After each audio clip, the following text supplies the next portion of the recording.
That Canada has said that American women will be able to obtain abortions in Canada. Again, I can't believe that's something that I'm saying in 2022, but the Families Minister, which is a position up there in Canada, worries that Canadian women from border regions could lose access in the United States. Roe versus Wade is invariably overturned. And so they're... Do they still ask you business or pleasure when you go up there? We go up a couple times a year, but then when you get to the border, they usually go business or pleasure. Like Chuck E. Cheese? Are you here for a party or for fun? They do, because when we went to Toronto a couple years ago, they do. That's actually really funny. Are you here for a party or for fun? Or for fun. Right. Well, should the party be fun? Not fun? No, it's not. It's not. A child's birthday party at Chuck E. Cheese is not fun. Say what, Cody? No, they do. When I went to the border in Toronto, they do. Still. Yeah. So if you're going up to get an abortion, I don't know how you answer that question. I guess it would be... Depends on what your business is. Getting down to business. This is a pleasure. It's a pleasure. It's a pleasure. An interview with the CBC, they asked this woman up there if American women would be allowed to access the procedure in Canada. She said, I don't see why we would not do that. Abortion is health care, after all, and they've pretty much got that covered up there way better than we do down here.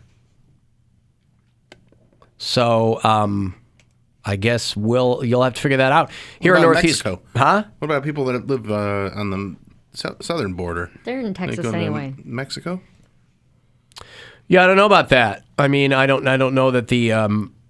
is it legal in Mexico? I don't know. I think everything's legal. You go down there, you get your dentures fixed for like well, that's $8 medical. I mean, that's whatever. I don't know. It's a heavily Catholic country too. I don't know if it is legal in You just Mexico. have the cartel take care of it for you.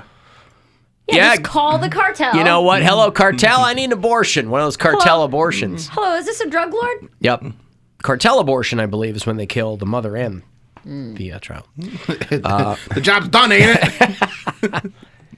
You didn't specify the way that we wanted. By the way, another example of how writing headlines should be, you want to take extra care when you write a headline, because if you know who Olivia Rodrigo is. She just got her driver's license? Is that the lady? She has a song called Driver's yeah. License, yep, but she's really blown up in the last couple of years. And the headline that I read was, Olivia Rodrigo powerfully calls for right to have a safe abortion on stage at D.C. concert. And what's wrong with that? Now, I'm assuming there's some she missing was on commas. stage. Well, no, you just want to make sure that your determiners are in the right spot. She was calling for right to have a safe abortion while she was on stage. I'm pretty sure she wasn't calling for the right to have an abortion on stage. Maybe right. she was. Maybe she's like, this is Gigi Allen is art. dead Yeah. after all, as is Wendy O. Williams. So, yeah. Clear writing is everything. Right. What? I was co-signing. Right. Turns the mic on. Right. Mic's off. Right. Back off. I like that. This is a great radio bit. Hello? What? Your mic's off. Oh, okay. Right, Alan, you're right. Yeah, I know I'm right. Yeah, I know I'm right. What? It's off? It's on now. Oh, God. Nah. You guys scared me yesterday because there have been times in here where listeners are like cussing me out on the phone, and when I come back to like talking live, I'm like, did I leave my mic on that entire time? So that is a fear of mine. Well, I pot you down anyway. Well, I turn it off. Oh, you mean during a segment? Oh, I see. what you mean. During a segment, Yeah. like when people are calling, I do answer the phone while we're on the show, contrary to popular belief. But there have been times that I have left the mic on, and the listener's like, Alan's real, and they go in. I'm like, sir, and I don't know if I'm. Oh, they're screaming about me? They're screaming about anyone. Why don't you put them on hold? Alan, anyone who I can put on hold, I do, unless it's. What do they do? Scream and hang up? Yeah, or I don't. Come on, don't waste Poundcake's time. Or can't- mine. Come on, don't be a pussy. Do you think these are people that are Well, what are you calling for? Because they're. You're calling to talk to me, right? Well, no, you're calling to talk to me. But these are people. You're calling about me. You're calling to talk. You're already talking about me. You're calling to talk to me. Well, they all call. So talk to me. They do call to talk to you, but they think that I am you. Sometimes when I pick up the phone, I'm like Alan Cox Show. They're like, Alan, you. I'm like, wait. There's nobody who listens to this show that thinks I'm answering the phones. They don't call on a regular basis. It's like a one-off. They're like, I'm just listening to your station. That's what I'm saying. They were punching around. They heard me say one thing they didn't like. And they heard the number some way, somehow. They're not regular callers, but they go off and then they hang up. And I'm like, well, okay. Huh. And I go home and I'm like, I want to cut myself. I'm just kidding. I'm just kidding. Oh, God. How are you going to make in this business if answering the phones makes you want to cut yourself? It doesn't. Do I ever go home when I cut myself? No. Well, you don't answer the phones, though. I used to. I answered my own phones for 20 years. What are you talking about? Mike Haggerty died. You know who Mike Haggerty is? No. He was a character actor for a long time. Oh, wow. He was the... That's a bummer. he was on Friends. Oh, yeah, I do know him. He was on And Friends. he's currently on a show called Somebody Somewhere, that Bridget Everett show. You watching that? Never saw that. He was Yeah. the landlord on Friends, yeah. Yeah, the maintenance guy. Or the maintenance guy, yeah. But he was on Lucky Louie. Louis C.K. had a show Right, on with Jim HBO. Norton. Yeah, they worked together in a garage. He was also the... when George went to sell his Cabana clothes on Seinfeld, Oh, yeah. right? Yeah. Like, I'll give you $50. Just the dude that probably has an IMDb as long as anybody, because he was in so many things. Yes. Friends, Cheers, 67. Deadwood. Wow. Yeah. I didn't think he was... I thought he was older than that. Well, he's a heavy dude, right? Well, he's also a dude that has looked 67 his entire life. Right. Or like 50 years old. Like even, on Seinfeld, he must have been in his 30s. Right? Yeah. And then he's, didn't look like it. He looks very different now because he's like, obviously older, but he has like all gray hair. But my wife's watching that Somebody Somewhere show, and he's on that. Well, that's a bummer. He was Captain McGinley on Brooklyn Nine-Nine, if you like that show. Yes. And he was in the Raincoats episode of Seinfeld. It's the executive. Yeah. Rudy's Antique Vintage. Right. He was on The Wonder Years, Drew Carey Show, Arliss, ER, Deadwood, a million other shows. So many shows. Yeah. Glee, Medium, Till Death. Yep. And that's what any actor wants to be, is like a working actor. Where people know your face, might not know your name. I couldn't have told you his name was Mike Haggerty. Yeah, I didn't know that either. I don't know how working actors like buy houses and stuff and like have wives. Because they make money. But like people at that level of working actor, like if you're a character actor where like there's 1,000 of those actors where you don't know their name but you know their face, and you know their face because they work so much, and you can make a very good living doing that. People don't need to make $20 million a movie they don't. to make a good living. There's a lot of actors that are like, it's all I ever wanted to be was a working actor to pay all my bills from acting. Yeah, but my whole thing is you don't know where the next job is going to come from. Do you get paid like through an agency? Does the agency pay you until like in between jobs? Like you might get one role and then it'd be Right, but that's why he's a working actor. I understand what a working actor is. Right, so what do you mean? But you're not going to nail every audition is what I'm saying. But you are constantly getting work. His schedule, if you look at it from he was in Wayne's World. This dude was in so many movies and TV shows. He was getting cast constantly. But to answer your question, no, you don't get paid in between jobs. It's just like comedy. It's gig work. You sock it away. Yeah, you're not getting paid to not do anything. Okay. But if you're in 6 or 7 movies and TV shows a year, you're doing pretty good. Yeah. And I wasn't talking about this guy specifically. I'm just saying if you are a working, there's levels to everything. Mm-hmm. And I was just curious as to how someone gets roles on a regular basis. You have to check a lot of boxes to get those roles on a regular basis. I feel like most working actors get maybe a role or two a year, and then they don't pay that much. So how do you move on with your life? Well, some do, but this guy was at a level where he worked all the time. That's good. He was at the counter in Wayne's World. Yeah. Remember he had the talks to Ed O'Neill? Mm-hmm. Anything wrong, Davey? Yeah. I got paid today. Oh, yeah, I know what that's like. No, you don't understand. They laid me off. I got one of these. Yeah, I know how that feels. You know what I like to do? Yeah, I know what you'd like to do. You'd like to find the guy that did it. Rip his still beating heart out of his chest and hold it in front of his face so he can see how black it is before he dies. Actually, I was thinking about filing a grievance with the union. Well, the world's a twisted place. Well, the world is a twisted place. So there's Mike Haggerty. Yeah, people point out to Cody, it's just like working any self-employed job, where that's part of the job is to get the next job. Okay. Yeah, you're self-employed if you're an and then actor. you just have to manage your funds. That's what I did for years as a road comic.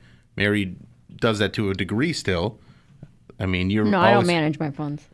No, I'm not managing. She I know you manages don't do her that, fun. but you manage. You're always trying to keep your schedule full. Yes. And that's probably the most stressful part of being a comic. Yes. Is just making sure that you have work. You have enough work to pay your bills. When you mark, like on, I guess on taxes and stuff, but like official documents, what do you say your occupation is? If you were to do comedy and nothing else, do you just say working comedian or just Individual sole self-employed? proprietor. Yeah, sole proprietor. Like there's different categories, and it's just like entertainer. Okay.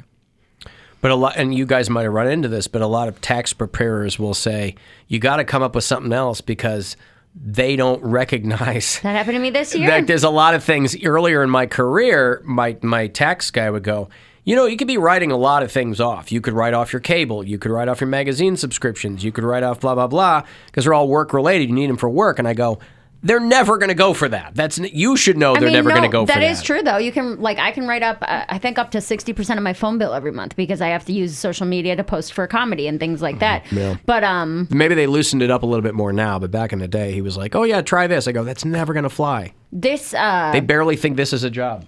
This year, when I did my taxes for comedy, they were like, they sent me a warning where they were like, hey, you've claimed a loss multiple years in a row. If you keep doing this, the IRS isn't going to let you claim it as a job anymore.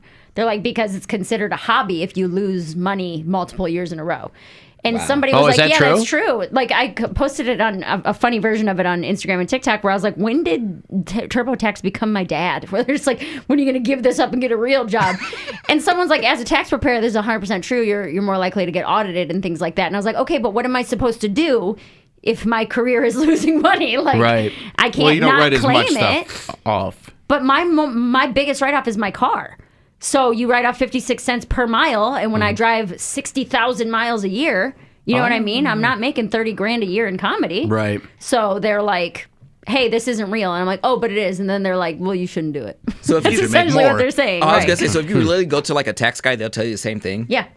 There's no loopholes. Rich people get all the loopholes. It's not about loopholes. It's about you can't write off all this, quote, like money that you're making when it's like they don't believe you. It's a lot harder to audit wealthy people, so they don't do it. They audit people who make no money. Yeah. Because it's easy to do. It's just frustrating. Yeah. When I'm like, it's not my fault I'm not as successful as you would like. TurboTax. I'm sorry. Yeah, TurboTax. Like, my bad. I didn't mean to disappoint you, IRS. Is Trump poor? Because he seems to get audited a lot. Audited, please. He said, I'm under audit. I can't reveal my tax returns. Right. Yeah, well, some people are under audit all the time, but that's an ongoing process, and that's why they don't do it traditionally. That's why people with a lot of money, it's just too much work to audit those people. So that's the bane of any person who doesn't make a lot of money's existence, that if they screw up, they might get audited. Because it's super easy to do. They're like, oh, let me check. You made 12 grand last year? Seems wrong to me. I'm like, okay, thanks, guys. What's the minimum you're supposed to make before it's a hobby? No, it's about losing money. So writing off more money than I'm making. Which, again, like I said, the big thing is my car and travel expenses. Flights, hotels, that kind of stuff. But even if you got audited, you'd have to go, well, this is what it is. I'm not hiding anything. Thing, is that you keep all your receipts, and I have a couple different apps that you can track. Like, you take a picture of your receipts from your hotels or whatever while you're on the road, and it keeps it all there for you. But yeah, if I were to get audited, they would I don't even know what they would tell you. Get a new job? I don't even know if you're like, hey, this is all real. Or they would just tell you can't claim it anymore. Well, I think if you get audited, you just go, you just go, here it all is. Yeah. You tell me what to do. They said, this can't be right. No, it is. Uh-oh. Or, because basically, hold on, let me look back, because I think I still have a picture of it. They were basically saying, like, you're not going to be able to claim this as a job anymore. if you keep losing money. And it was, it just felt like being in a position of like, well, then what do you want me to do? Make more money. Make more money, Mary. I'm trying. Get more people to book me. That's not on me. That's on you guys. Mary Santora on the TurboTax tour. No, she's not sponsored by them. She's just trying to get them to pay attention to what she does for a living.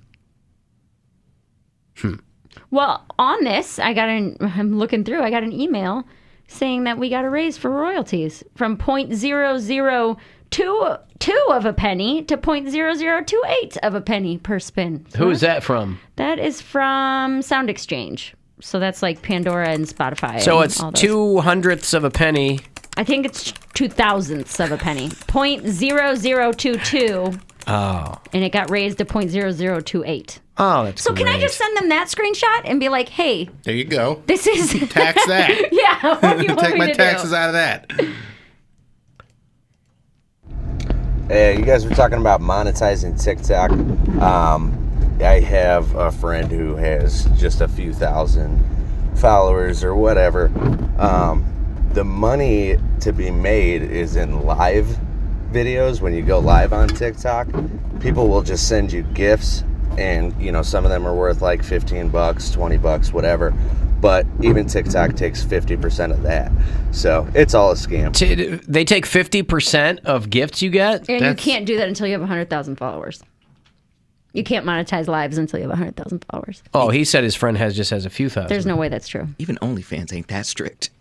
Because that's a separate creator fund that you have to apply for on TikTok that says live gifts and Hey guys, we're going live. Make sure you send me. I know Is you that how can the do it- TikTok monkey made all the I know money? you can do that on, what's it called, too? You can do that, honestly, on YouTube and... tips. Yeah, it's a tips category. And what's it called? Instagram. Yeah, you're Tips. not allowed. You're not allowed to do it. It says get tips directly from your viewers whenever you go live on TikTok. Have at least 100,000 followers.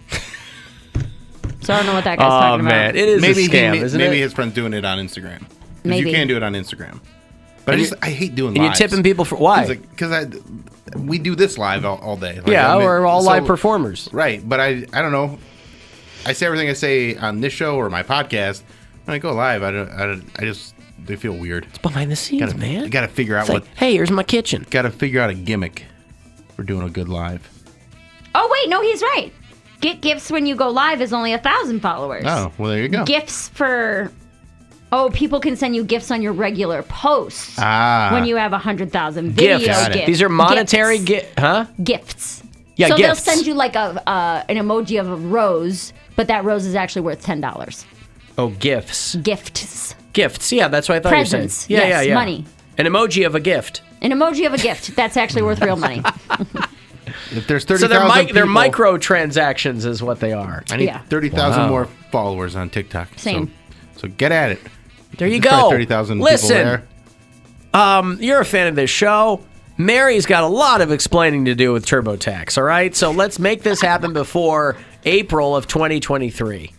Let's make sure that the next time she has an interaction with TurboTax, they go, oh, we totally get it now. Don't worry about it. You're a real employed human. You are a real performer. Last year, we weren't sure what was going on, but now we've got it all figured out. It does make you feel like crap, though. Why is that? Because it's like last year I felt like I was doing it where I was like, I'm flying out to these gigs, I'm making okay money, like you feel like you're making steps in the right direction, and then they're like, yeah, you're not. I'm like, well, it's better than sleeping in my car. But what was the big disconnect between you thinking you were making good money and then having to write off a bunch of losses? Because as you go, I guess I wasn't realizing that I was essentially breaking even. So if I Because you're bad with money. No, not because I'm bad with money, but if I buy my I thought plane you ticket, said you were bad with money. No. If I buy my plane ticket 6 weeks before my gig, I'm not paying attention really to like, oh, the payment from the gig cancels out the plane ticket and the hotel cost. But you know what you're going to be making. Right. But And you it's know not what at the your, travel costs are. Right. But it's not at your forefront. If you purchase something 6 weeks ago and then you get a check 6 weeks later, you're like, oh, I made X amount of dollars this weekend. Oh. You know what I mean? No, I don't. I- I always subtract immediately from like what I've got coming up. All my money goes to other people. So it's like I'm always subtracting from something. Yeah. Yeah, like Yeah. I'm doing one of the reasons we're out next week is because I'm actually doing some road stuff and bought my ticket, my plane tickets, and I was like, okay, so I know what I'm making, and it's, this is one that I want to go hang out with a friend of mine. So I'm not making a ton of money. I'm making enough to make it worth it. But if I wasn't making a profit on this, I'd be like, oh, I'm not going to go do that. Okay, but I feel like for a long time you have to not make a profit. I don't know how else to get my name out there than to not make a profit. I get that. So to have the IRS or TurboTax telling you can't do this anymore, you know what I mean? Right. But again, I think what you can do is you can show, don't claim as many losses. So then I'm losing money and then getting taxed on the money that I'm losing. You're losing money and you're not telling them about it. Yeah. So then I'm just losing more money. Yeah. No, you just... No, you just don't tell them about it. No. Then I'm still out the money it cost me to go. You get a lot of money back for those losses you claim? And now I'm getting taxed on the money that they think that I'm making. Yeah. So then I'm still losing more money that way. Do you get what I'm saying? Yeah, now I'm not losing saying taxes. So, yeah, that's why... I mean, I did this for years, and I don't know why it worked out so that you're losing so much money. Because were you driving? I was driving constantly. And you were writing it off? Yeah. So maybe you were just making more money than I was. Or you were working more. I'm only working 1 or 2 weekends a month. Yeah, Is this because women aren't funny, Bill? And I make 70% of what you make. No, it's not because women aren't funny. Oh, boy. I think this is because maybe I did my taxes wrong. The IRS is going to call him. Tax wasn't as advanced back then, so I just was skating by. I was like, Bill, we need to go back to 2008 with you. I hope you have your receipts. And then I guess, you know what, though? Some of those years I was filing jointly because I was married. Yeah, and that and probably you plays had into kids. it. Yeah. So, yeah, there's a bunch all of these stuff other coming out, too. write-offs. Anyway, abortions in Canada. There's your sperm news. If you want to go see Rob Zombie,